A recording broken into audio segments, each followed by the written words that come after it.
Assalamualaikum warahmatullahi wabarakatuh.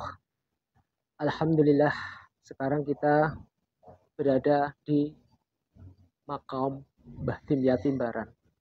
Jadi posisi kita di Blitar, tempatnya di Desa Kasim, ya, sahabat Mix Explore di mana berada. Di sini adalah makam yang tergolong waliullah, di mana orang banyak ziarah ke sini dengan tujuan dan hajat tertentu yang insya Allah mudah akan dikabulkan oleh Allah Subhanahu wa Ta'ala. Ini makamnya Mbah Dim beserta keluarganya di sini, yang konon menurut sejarah beliau semasa beliau masih hidup, beliau banyak menolong dan masih dalam golongan sebagai ulama di Selopuro, di Desa Kasim sih, tepatnya di Kabupaten Blitar.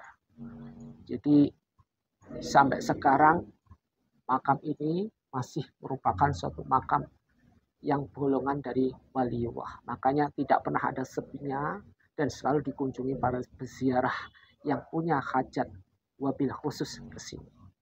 Jadi kalau kita punya tujuan khusus di sini, silahkan dalam mengungkapkan apa-apa bisa datang ke sini.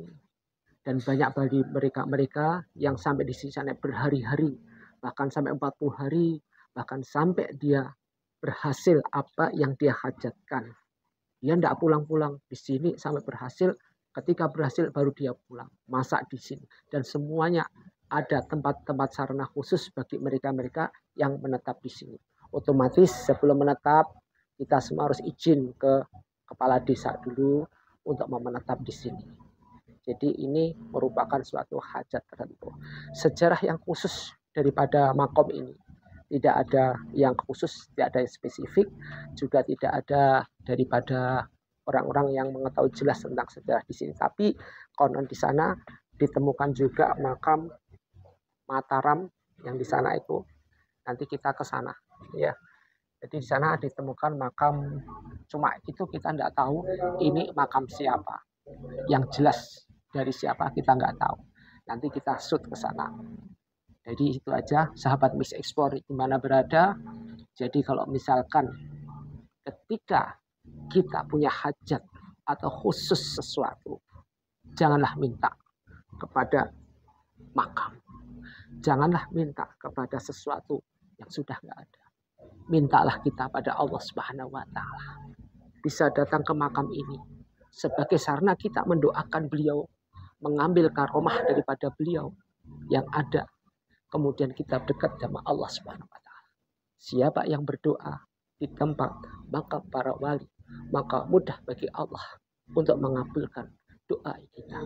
Makanya mereka para peziarah datang berbondong-bondong tempatnya makam para wali, bukan karena syirik, tetapi karena tujuan khusus mendekatkan diri makrifat kepada Allah. Ketika kita datang ke makam, mengingatkan diri kita untuk apa? Untuk bahwa kita suatu saat nanti pasti akan mati. Bismillahirrahmanirrahim. Kullu nafsin dha'iqatul maut. Semua yang bernyawa pasti akan mati. Dengan Al-Quran yang lain, kalla idza balaqatit taraq wa qila man raq wa dhanna annahu firaq. Ketika nyawa sudah di kerongkongan, setelah lepas dari kerongkongan, semua amal kita udah tidak bisa, tidak diterima oleh Allah Subhanahu wa Ta'ala, sehingga lepas semuanya.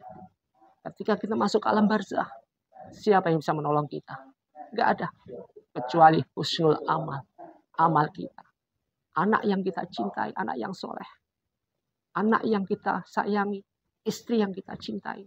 Ketika kita masuk ke alam barzah, sudah nggak mau menyentuhnya lagi. Meninggalkan 7 langkah, mereka pulang-pulang juga. Tetapi amal kita, perbanyak kita amal. Amal ini nanti yang akan menemani kita.